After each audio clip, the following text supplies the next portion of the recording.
April of 1943, 27,000 feet above northern France. The cold was the kind that crept through flight suits, past silk gloves and electrically heated liners, a thin and merciless presence that lived in the canopy glass itself. Frost feathered across Oberleutnant Josef Pips Priller's windscreen, melting only where the sun struck it in narrow bands. His oxygen mask hissed with every breath, rhythmic and steady, a metronome against the low growl of the BMW engine ahead of him. Below, the French countryside existed only as blurred geometry fields, rivers, roads flattened by altitude into a pale watercolor map. Above, the sky was a brittle, perfect blue. And climbing toward that thin blue realm, slow and heavy, rose shapes that made the veterans of Jagdgeschwader Twenty-Six laugh aloud in their cockpits. Flagende Milchflaschen. Priller transmitted over the radio flying milk bottles. His tone was amused, careless, the tone of a man who had come blessed, survived Poland, France, Britain, and Russia. A man who had outlived more dogfights than most pilots would ever see. The slow, lumbering silhouettes below did not belong in the sky at all, he thought. They looked like agricultural machinery, not fighters barrel-bodied, under-winged, with massive propellers that seemed too large for their frames.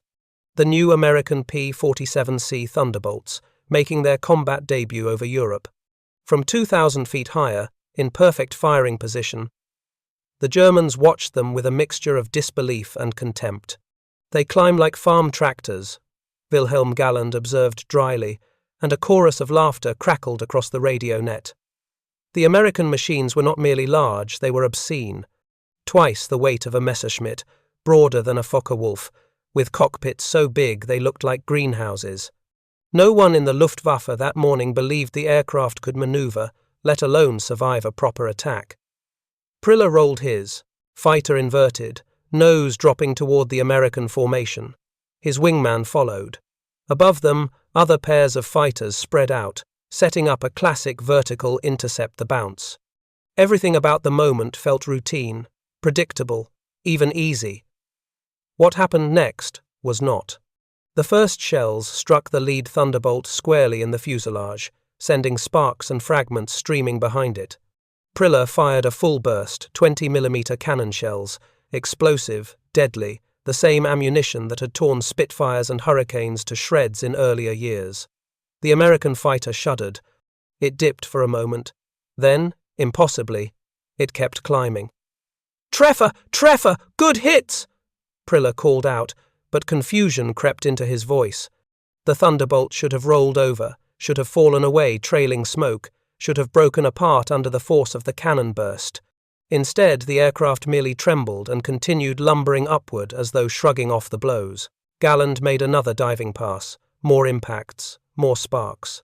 The American machine seemed to swallow the damage, its radial engine coughing smoke but continuing to run.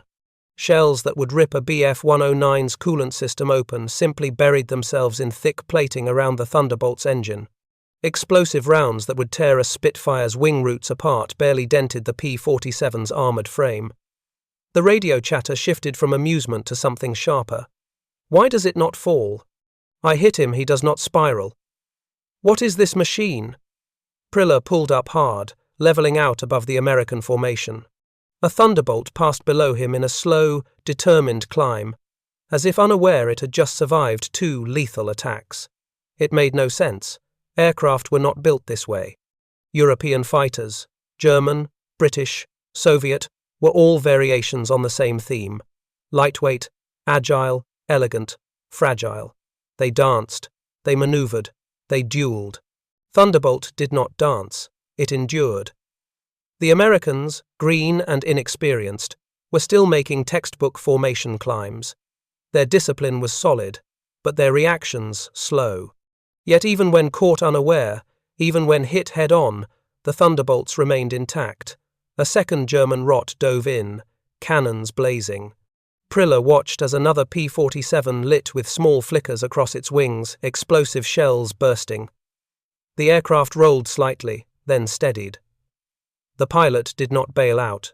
The aircraft did not break apart, it simply kept going. That was when Priller felt the first quiet, unwelcome shift in his stomach. Not fear, not yet. Just uncertainty. Below him, the Americans finally reacted. One Thunderbolt pulled out of formation and rolled toward the attackers. For a moment, Priller almost laughed again. The maneuver was sluggish, awkward, the roll rate abysmal. But when it leveled out, the nose swung with a kind of brutal inevitability. The 8 Browning .50 caliber guns flickered. What came out of those wings was not a burst, it was a stream, a river of fire, a wall of metal, tracer lines stitched upward toward Gallen's wingman. The German pilot yanked hard, pushing into a tight climbing turn. But even from above, Priller could see the flaw. The Thunderbolt did not need finesse, it only needed to point, and its guns poured out more firepower in 1 3-second burst than an entire staffel of Bf 109s. Gallen's wingman escaped barely trailing smoke. Priller exhaled through his mask, breath fogging the inside of his canopy. "Be careful," he transmitted quietly. For the first time that morning, no one laughed.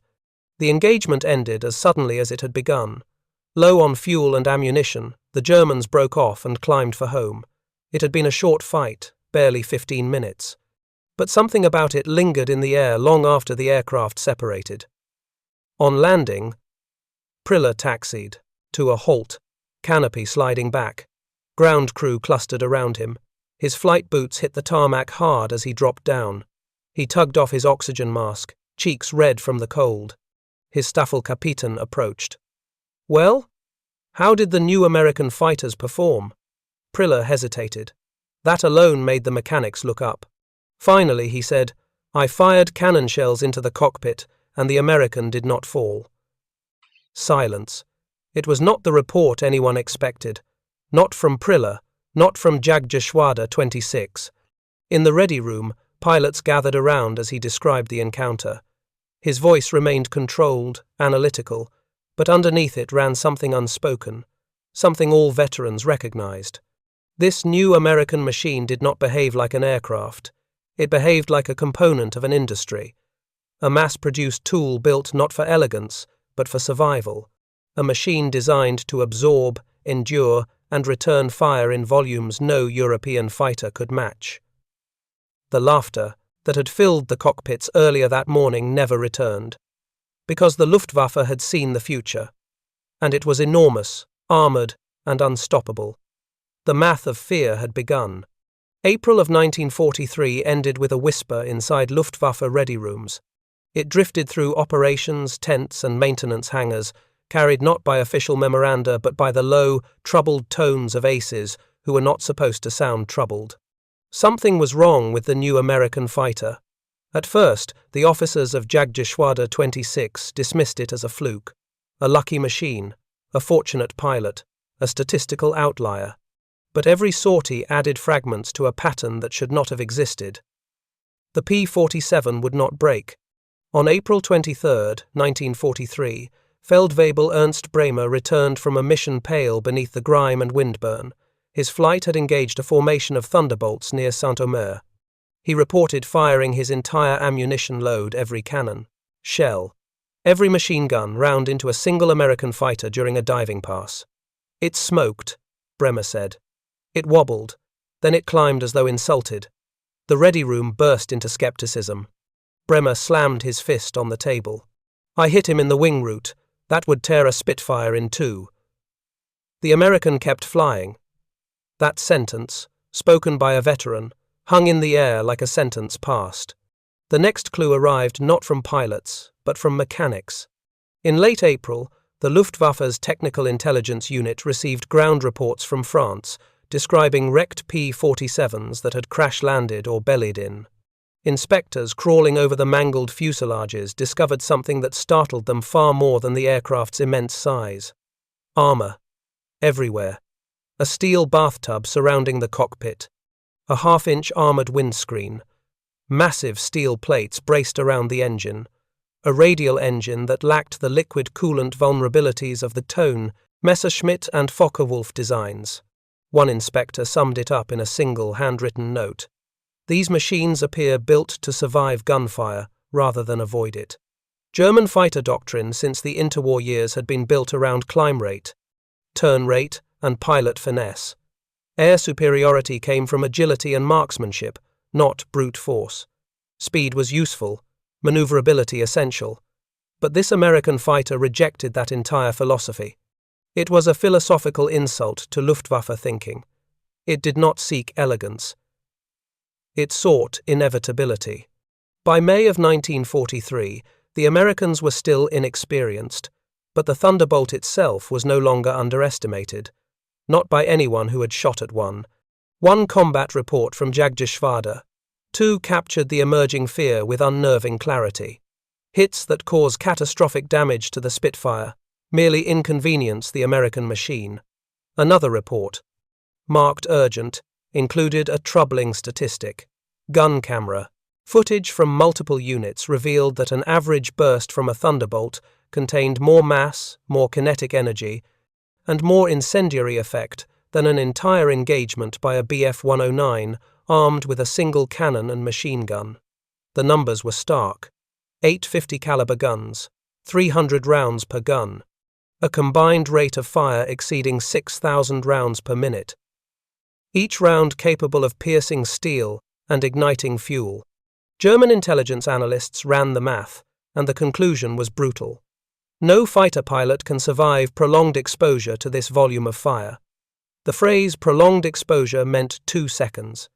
The psychological shift among Luftwaffe pilots was subtle but unmistakable.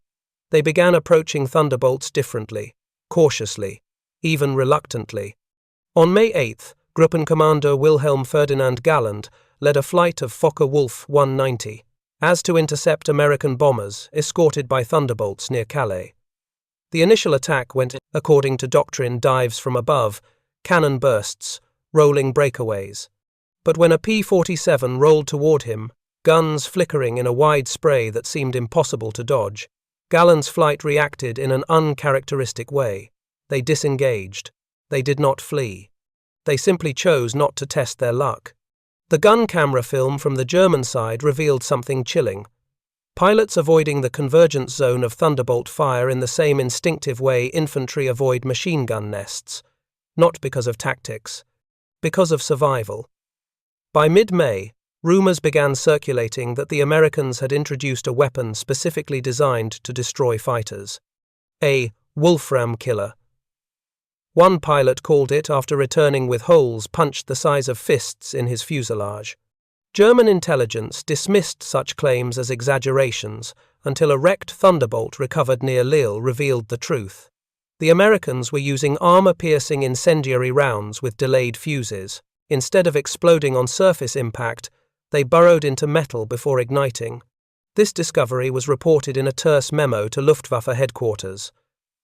These projectiles are capable of destroying any current German fighter with minimal hits. Minimal hits, a phrase that struck pilots harder than any American bullet. The first cracks in Luftwaffe confidence did not appear as panic. They appeared as silence. Pilots who once mocked their enemies began flying around Thunderbolts rather than through them. Aces who had built their reputations on aggression began choosing their engagements. One Staffelkapitan summarized the new reality in his combat diary. They are clumsy. They are slow. They should be easy prey. But they do not die. And then, quietly, after a long pause, it is unnatural. By the end of May 1943, even the swaggering veterans of Jagdgeschwader Twenty-Six understood what the Americans had unleashed. Not a fighter, not a dueling weapon, not an equal opponent. A machine designed by a nation that built not for finesse, but for mass production, durability, and overwhelming firepower. It was the moment when Luftwaffe pilots realized they were not fighting aircraft anymore. They were fighting industry, and industry does not break. The first cracks had opened. The shattering would come later. The first real shock came on June 2nd, 1943, when a crippled P-47 belly landed near St. Ingelvert. It skidded across a beet field, ploughing an ugly brown scar into the earth before grinding to a violent halt. German troops approached cautiously, weapons raised, expecting the pilot to emerge wounded or dead. Instead, the canopy popped open. A young American lieutenant climbed out, brushing dirt from his flight jacket. He had survived a landing that should have killed him. When Luftwaffe engineers arrived to inspect the wreck, the scene looked less like an aircraft crash and more like the aftermath of artillery. Shelling. The Thunderbolt's wings were punched through in dozens of places. One blade of the massive propeller had snapped. The engine cowling was nearly torn away. But the cockpit? The cockpit was nearly pristine. A half-inch armor plate behind the pilot's seat had deflected an explosive cannon round. The armored windscreen had stopped a burst of machine gun fire that would have sliced through a Messerschmitt canopy like paper. The radial engine, huge, brutish, inelegant, still held its shape despite multiple direct hits. One engineer ran his gloved hand across the bullet-pocked fuselage and muttered a line that would later appear in a captured intelligence summary. "This is not a fighter. This is a flying bunker." Over the next weeks, more downed Thunderbolts were recovered. Each one told the same story. Armor where no fighter was ever supposed to carry armor. Redundant control cables double the standard European practice. Fuel tanks, self-sealing even after cannon, strikes. A cockpit bathtub steel, encasing the pilot from spine to hips. German engineers counted the structural ribs inside the wings and found nearly twice the number of reinforcements used in the Focke-Wulf 190. One report noted, "Even when destroyed, the American fighter displays structural strength far exceeding design norms. It is overbuilt to an irrational degree. Irrational if one thought like a European aircraft designer. Perfectly rational if one was designing for industrial attrition warfare." Pilots began seeing the effects of this design philosophy firsthand.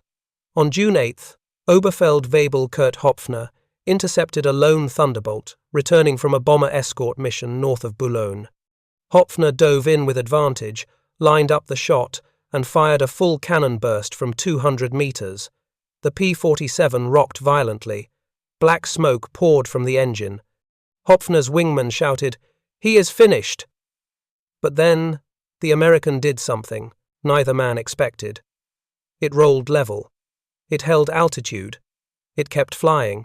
Hopfner made a second pass, another burst, more hits. Still, the Thunderbolt held. On the third attack, the American suddenly snapped into a shallow dive and unleashed the full fury of 8 50 caliber guns. The sound of the barrage, deep, mechanical, relentless, rattled Hopfner's cockpit. He broke off immediately. After landing, he walked straight from the aircraft to the operations hut and placed his flight gloves on the table.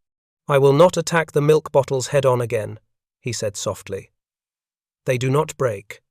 Meanwhile, German intelligence officers gathered gun camera footage from dozens of Thunderbolt engagements. What they saw contradicted everything the Luftwaffe believed about air combat. Shell impacts that should shear wings merely tore fabric. Cannon strikes that should trigger explosive fires simply cratered the armor. Hits that should cause catastrophic loss of control were absorbed without visible structural failure. In one film strip from Jagdgeschwader Twenty-Six, a Thunderbolt took a 20mm detonation an inch from the cockpit and continued flying as though slapped by a giant hand. The pilot inside never wavered. The footage was shown to senior officers in a darkened room at Romilly-sur-Seine. When the projector clicked off, no one spoke for several long seconds. Finally, a staff major broke the silence. "Meine Herren, our weapons are losing their sting." The mathematics made matters worse. By mid-1943, the average Luftwaffe pilot fired fewer than 10 seconds of ammunition per mission. The average Thunderbolt could fire continuously for over 30 seconds. Against a fragile fighter, 10 seconds of cannon ammunition was enough. Against a flying fortress of aluminum and steel, 10 seconds became a prayer. A chilling conclusion circulated through fighter units. We cannot kill them fast enough. Even the Luftwaffe's elite, Ace's men hardened by years of frontline combat, felt the shift. On June 27th, Oberleutnant Hans Schlemm recorded an unusually candid entry in his diary after engaging Thunderbolts near Rouen.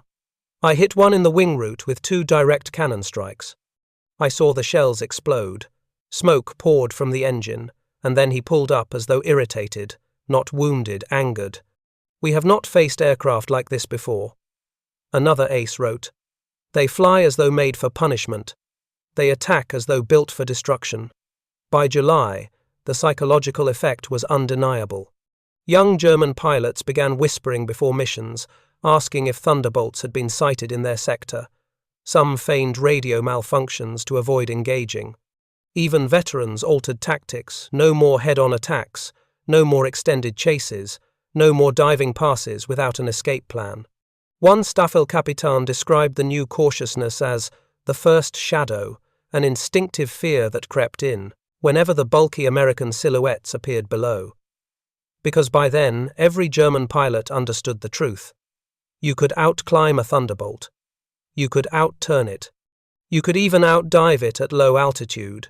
But if the P-47 ever put its guns on you, if even one burst found its mark, you ceased to exist. The armor that should not exist had changed everything. The Luftwaffe's confidence had not merely cracked, it had begun to crumble. By mid-July of 1943, a strange new rhythm had developed over northern France. At dawn, Luftwaffe pilots still strode to their aircraft with the swagger born of years of superiority. Mechanics still slapped cowlings, still shouted last-minute checks, still saluted as their fighters rolled down sun-washed runways. Nothing outward had changed. But inside the cockpits, something invisible had shifted. The Thunderbolt had begun teaching its lessons. The Germans had always believed dogfights were a contest of finesse, of knowing the exact moment to turn. When to climb, when to roll, when to force your opponent into a mistake. It was a contest of skill and nerve, and the Luftwaffe had built its culture around that philosophy since the interwar years. But the P-47 rejected that philosophy entirely. It had no interest in finesse. It had no interest in elegance. It cared only for angles, energy, altitude, and firepower, and that made it terrifying. On July 15, 1943, 9 Thunderbolts of the 339th Fighter Squadron escorted medium bombers toward Amiens. German radar picked them up, and a group of Focke-Wulf 190s scrambled to intercept. The pilots, many of them seasoned Eastern Front veterans, expected an easy hunt. Oberleutnant Rainer Mielsch spotted the Americans first. "They fly like cattle," he reported. "Formations too tight, slow climb, slower turns." His tone was confident. The kind of confidence that comes only from long survival. He dove in from above and behind, cannons blazing. His first burst tore sparks from the tail of a Thunderbolt. His second burst struck along the right wing route. His third burst, fired from barely 100 meters, detonated in a brilliant flash against the armor plate under the cockpit. Any Spitfire would have snapped in half. Any Yak would have sprayed coolant across the sky. Any Bf-109 would have folded like paper. But the Thunderbolt? The Thunderbolt simply twitched. Mielsch overshot, banking up and away, confused. "Treffer! Treffer!" he shouted over the radio. "But no damage, he climbs into me." And indeed, the P-47 rolled into a shallow climbing turn aimed directly at him. The German pilot yanked his stick left, jerking into a defensive spiral. He should not have needed to defend himself. He had position. He had surprise. He had scored lethal hits. The laws of aerial combat had been broken. Below him, the Thunderbolt. He'd attacked, swung its nose smoothly upward. The pilot, Second Lieutenant Maxwell "Mac" Porter, had been struck by shell fragments in the shoulder. His cockpit stank of smoke and hydraulic fluid. His right aileron was unresponsive, but he was still alive, still conscious, still flying. The armor had done its job, and now the guns would do theirs. Porter squeezed the trigger. The 8 Brownings erupted with a roar so deep it seemed to come from the earth itself. The convergence pattern, set at 280 yards, formed a glittering tunnel of death reaching up toward the spiraling German fighter. Mielsch saw the tracers rising toward him. He tried to brake. Too late. A burst struck his right wing, tearing away the outer panel in a spray of metal. Another burst ripped through the engine, cowling. Flames bloomed. His cockpit filled with smoke. He bailed out at 8,000 feet. His wingman, shaken, reported in a flat voice. Mielsch shot down by the one he attacked. It was a sentence that should have been impossible. The encounter shook the group. After landing, one pilot refused to shut down his engine until the maintenance chief physically climbed onto the wing.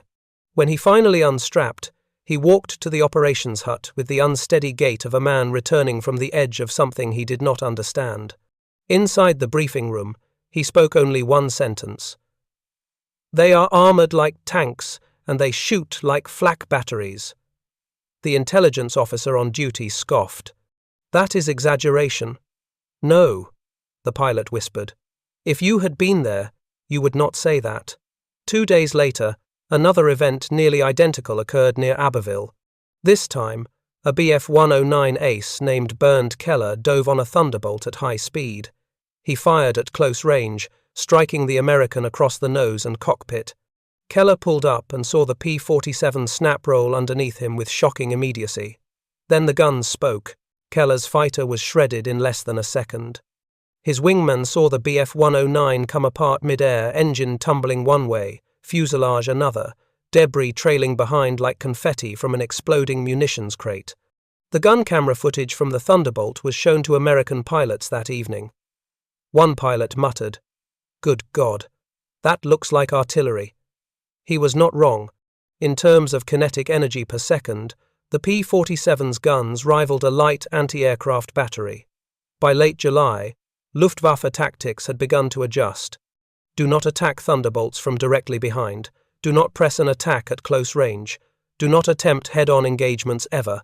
And above all, do not let the Thunderbolt point its nose at you. Because if it did, the fight was over. One Staffelkapitän put it in simpler terms after watching 3 of his pilots fall in under 30 seconds. The Americans do not aim, they only point, and pointing is enough. The German High Command reacted as it always did with paperwork. Memos circulated. New tactics were drafted. Analysts reviewed gun camera films. Technical officers studied damage reports. But none of it mattered. The reality in the sky remained unchanged. When fire met armor, German fighters lost. The Luftwaffe had not yet admitted defeat.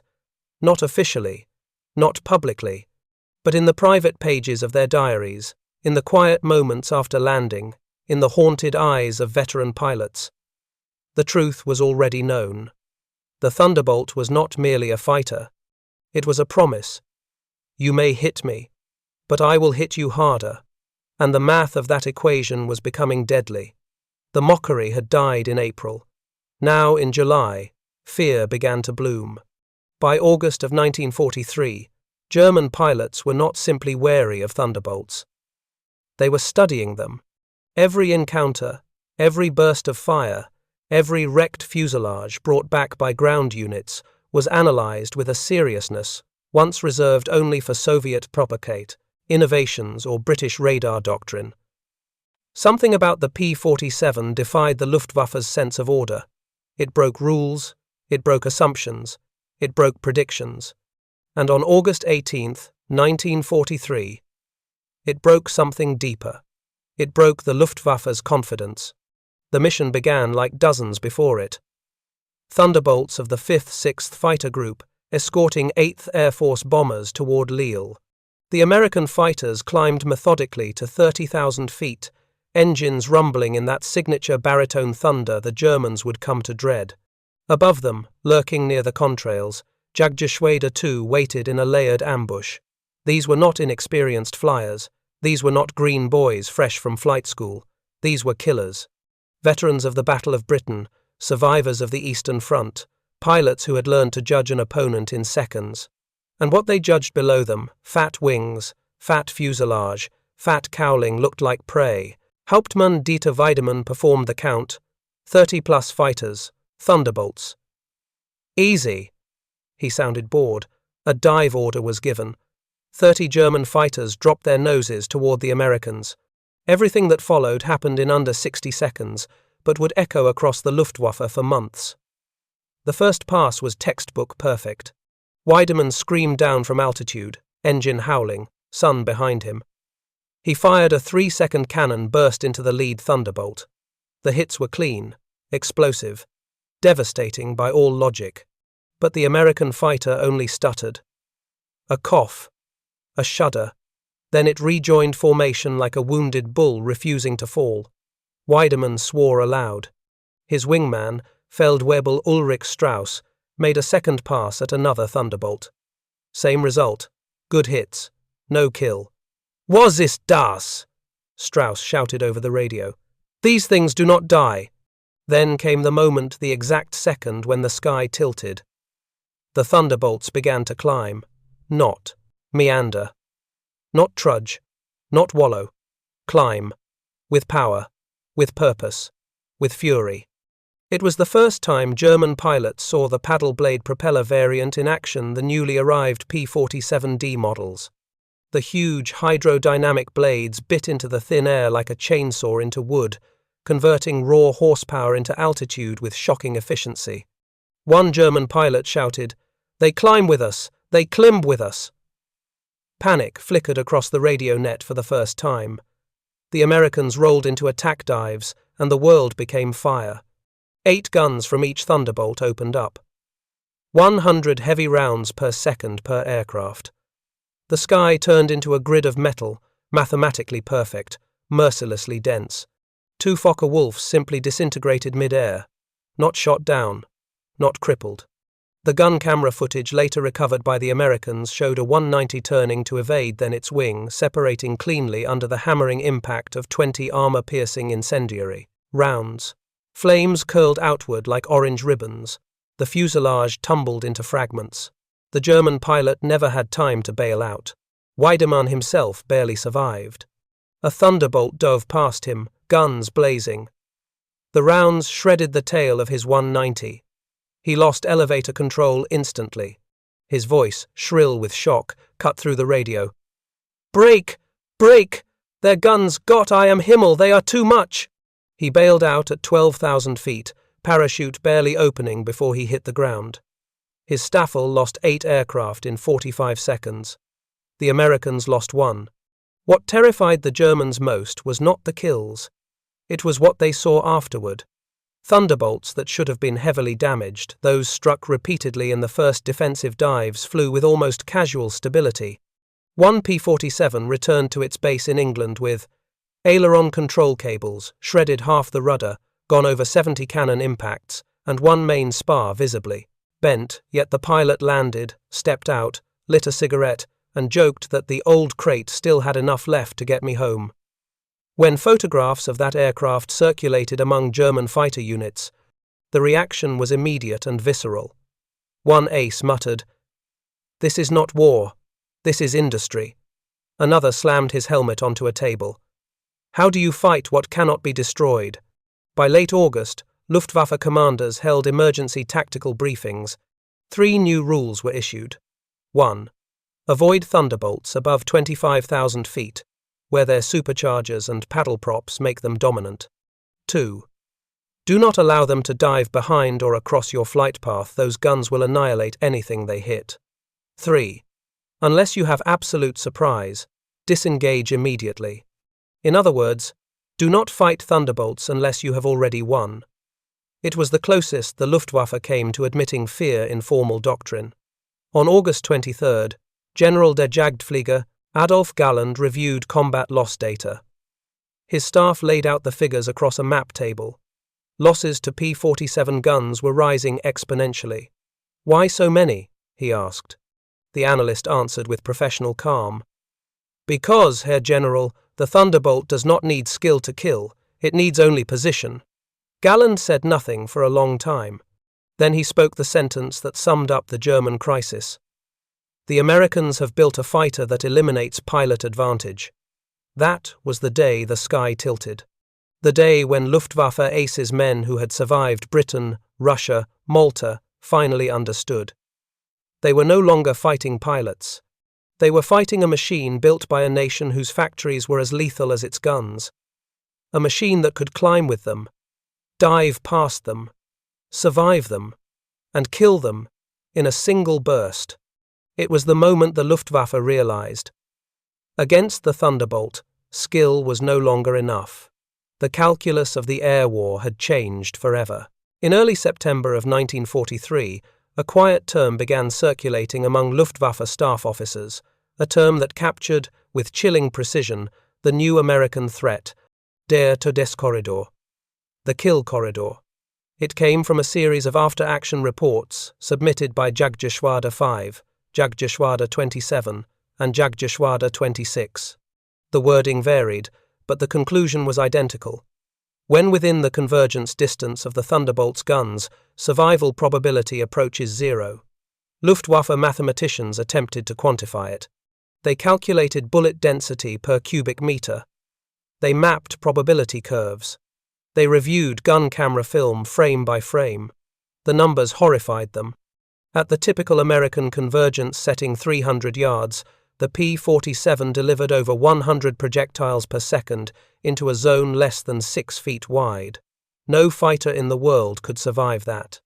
Not a Bf-109 with its thin wing spars. Not a Focke-Wulf 190 with its radial engine. Not even the twin-engine Messerschmitt 1-10.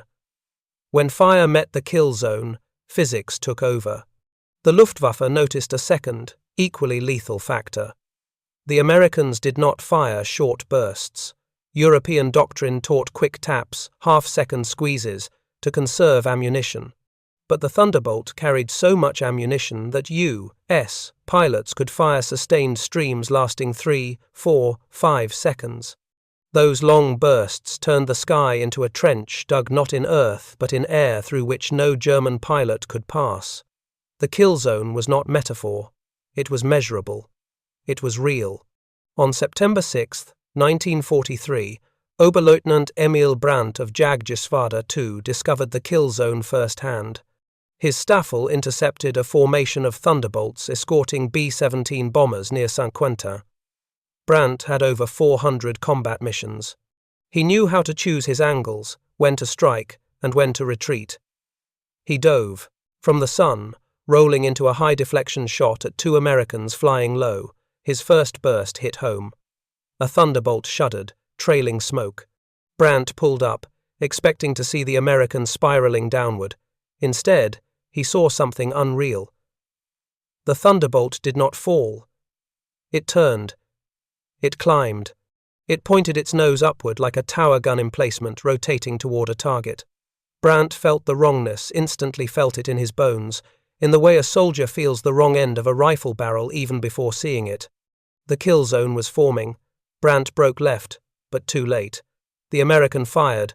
Gun camera footage later recovered from the U.S. fighter shows the entire sequence clearly. Brandt's 109 crossing through the converging cone of 850 caliber guns. The rounds strike the fuselage from spinner to tail. In 3 frames less than 1/10 of a second, the Bf-109's tail separates. In 6 frames, 1/5 of a second, the canopy shatters. In 12 frames, the entire aircraft is gone. Brandt never had a chance.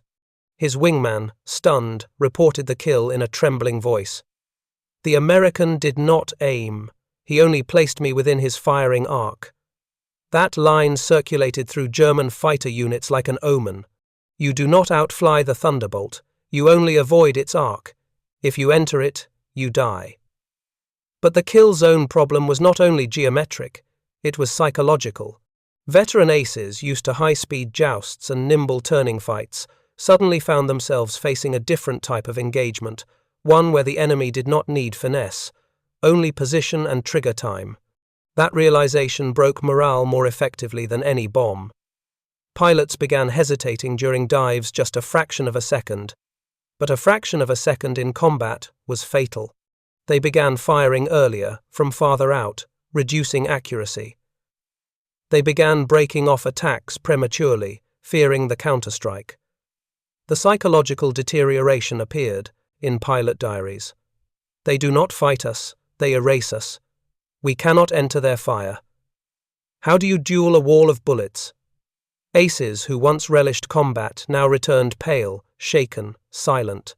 On September 19th, the Luftwaffe High Command convened an emergency analysis meeting in Paris. The agenda had one item: why are Thunderbolts producing disproportionate casualties? Technical officers gave a blunt answer. Because their firepower does not allow escape. They presented diagrams showing the arc of destruction, ballistic curves, penetration tests. One chart, simple, unavoidable, showed kill probability inside 300 yards. The number was high, shockingly high. Inside 200 yards? It approached certainty. Galland stared at the chart for a long moment before asking, "What tactics do you recommend?" The answer came reluctantly. Disengagement. Avoid the Thunderbolt. Attack only when advantage is overwhelming. It was the closest Luftwaffe had ever come to mandating retreat. In the field, the pilots already knew. No memo was needed. Whenever Thunderbolts appeared, the radio net shifted tones. Voices tightened, words clipped. Veteran leaders suddenly chose altitude rather than engagement. On September 22nd, a German flight leader broke off combat with the phrase, "Thunderbolts. Too many. I will not throw my life away." That sentence, recorded by U.S. listening posts, spread through Allied intelligence like wildfire. After years of dominance, the Luftwaffe was admitting defeat in the sky. Not officially, not publicly, but unmistakably. The kill zone had done what no Allied fighter had managed in 4 years of war. It made Luftwaffe aces fear the air. It forced them to choose survival over victory. It turned dogfights, once their hunting ground, into death traps. And in doing so, it marked the beginning of a new strategic reality. When Thunderbolts appeared, German pilots no longer thought of killing. They thought of getting home alive.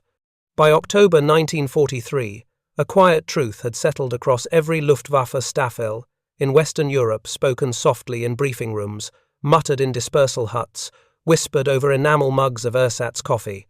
Do not fight them high. The Thunderbolt owned altitude. German pilots had suspected it in spring. They knew it in summer. By autumn, they feared it. The reason lay buried inside the Thunderbolt's enormous fuselage. A mechanical miracle of American engineering, known as the General Electric Turbo Supercharger, a device the Luftwaffe never fully understood until it was too late. Where German engines gasped thin air above 25,000 feet, the P-47 breathed like a mountain god. It was not merely powerful, it was relentless. On October 8, 1943, the Luftwaffe experienced the altitude trap in its purest form. The day began with a deep penetration raid by American B-17 bombers, heading toward Bremen. Weather was severe, thin frost on the canopies, contrails layering the sky like white scars. Jagdgeschwader 3, Jagdgeschwader 26, and Jagdgeschwader 1 were scrambled to intercept. Major Hans Philipp, one of Germany's most celebrated aces with over 200 victories, led a formation of Focke-Wulf 190A6 fighters toward the bomber stream. He was calm, confident, operating in the altitude band he knew best. The bomber formation appeared ahead, glittering like floating icebergs. Philipp's men tightened their formation. The attack would begin at 28,000 feet. Then the trap closed. The Thunderbolts appeared first as faint shapes above the sun, lines small, shimmering distortions in the glare. Philipp did not initially recognize them. No one did. Thunderbolts should not have been there. No Allied fighter had ever operated above them with such freedom. But these were the new paddle-blade P-47D variants, freshly arrived, their 13-foot propellers clawing at the sky with methodical violence. At 31,000 feet, they maneuvered easily. At 32,000, they still gained power. At 33,000, they looked comfortable, almost lazy.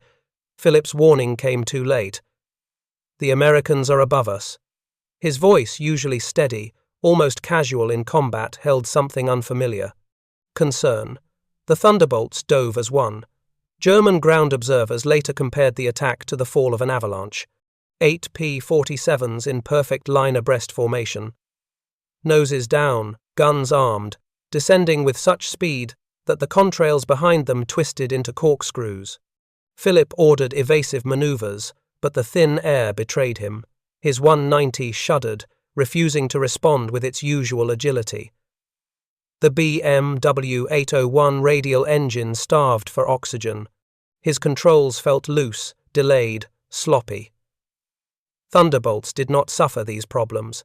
Their engines still growled, with sea-level power. Their controls remained taut, responsive, precise. Altitude favored only one side. The first burst came from Lieutenant Robert Johnson. His gun camera film, now preserved in the National Archives, shows Philip's Focke-Wulf beneath him at the perfect convergence angle. Johnson tapped the trigger once. 8 guns roared. The German ace never had a chance. His aircraft disintegrated in less than 1 second. German pilots watching from above described the moment with disbelief. It was as if the American simply pointed a finger and erased him. No parachute appeared. No debris was large enough to identify. For the Luftwaffe, losing Philip was not just tactical loss, it was spiritual amputation. The altitude trap had claimed its highest-profile victim yet, but the death of a legendary ace was only one piece of a larger pattern unfolding that autumn. At high altitude, Thunderbolt formations behaved like predators in a 3-dimensional ocean.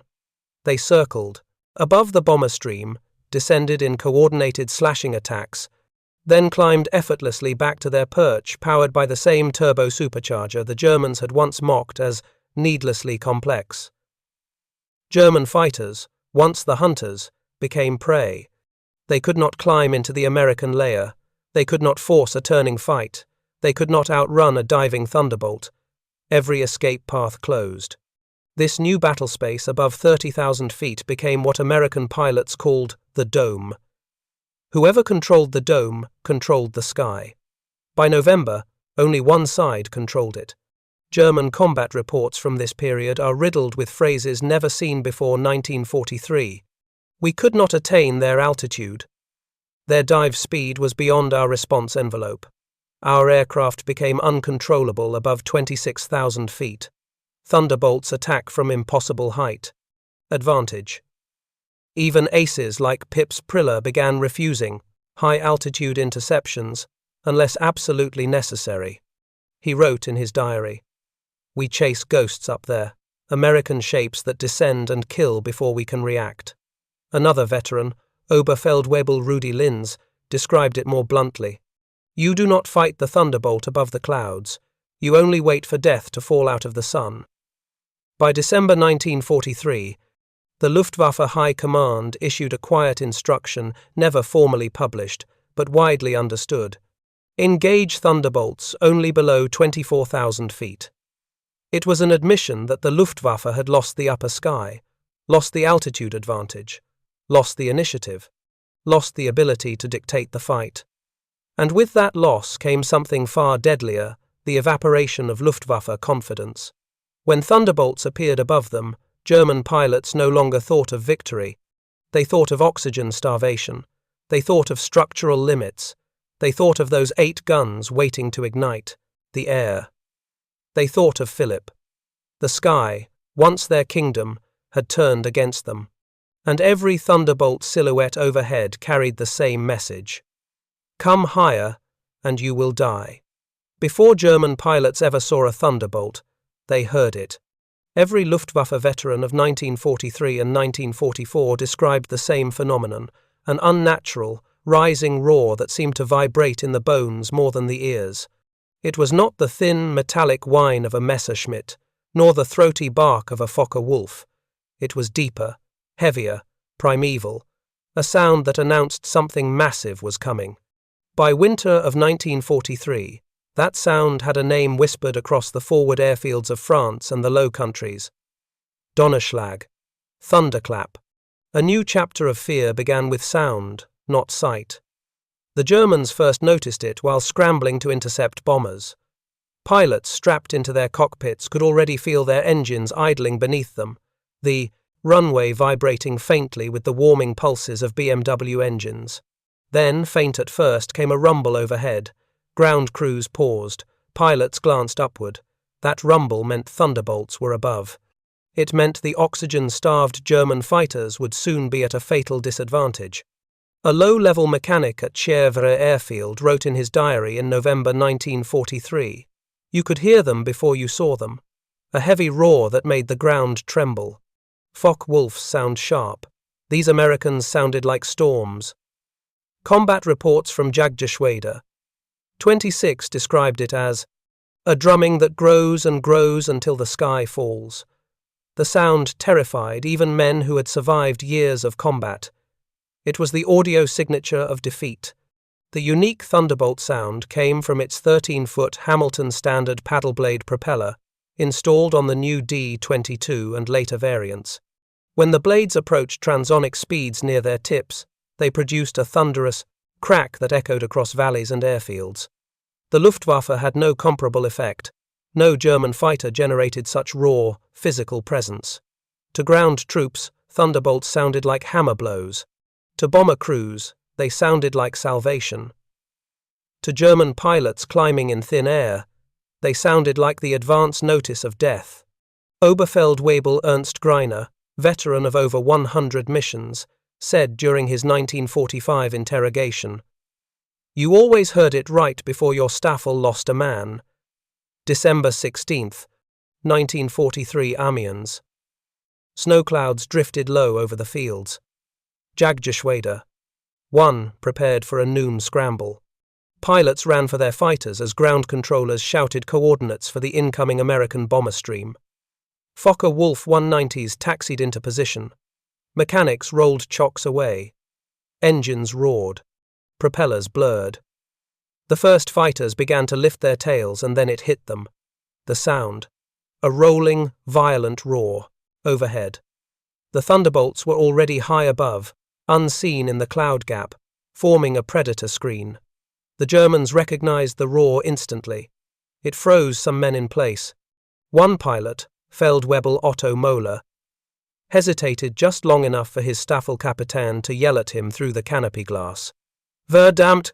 Get airborne before they see us!" It was too late. 8 Thunderbolts dove through the gap like descending gods. The first German fighters, still low and heavy with fuel, never reached combat altitude. Heavy machine gun lines stitched across their wings. 3 aircraft exploded before leaving the runway threshold. The ground crew later described the roar of diving P-47s as thunder made of metal. By early 1944, the psychological effects of the Thunderbolt's approach sound had become so widespread that Luftwaffe medical officers catalogued it under a new term, Jabo fever, fighter bomber fever.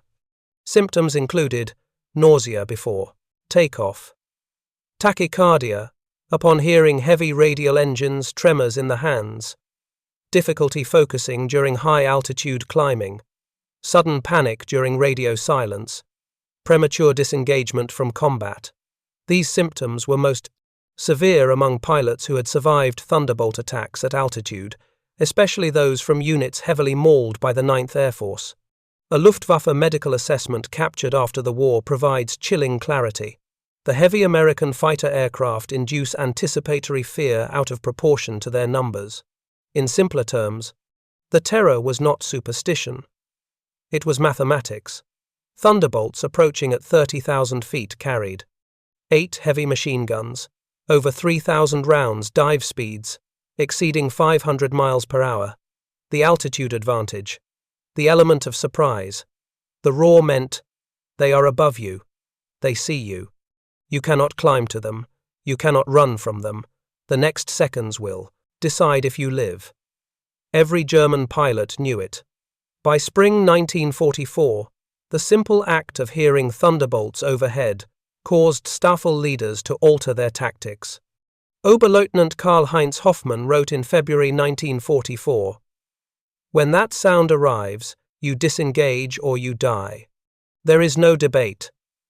This was the moment the Luftwaffe shifted from hunters to hunted. By March 1944, Reichsluftfahrtministerium reports documented the psychological collapse caused by Thunderbolt noise. A classified assessment read, "Pilots report severe anxiety upon detecting the acoustic signature of the American aircraft. Morale affected. Engagement discipline deteriorating." Hermann Göring himself addressed the issue in a rare briefing. "Our pilots must not fear the sound of an engine." But they did, desperately, because that sound had learned to find them, to stalk them, to warn them, to announce that the sky now belonged to America. By the summer of 1944, the Thunderbolts' roar became synonymous with annihilation.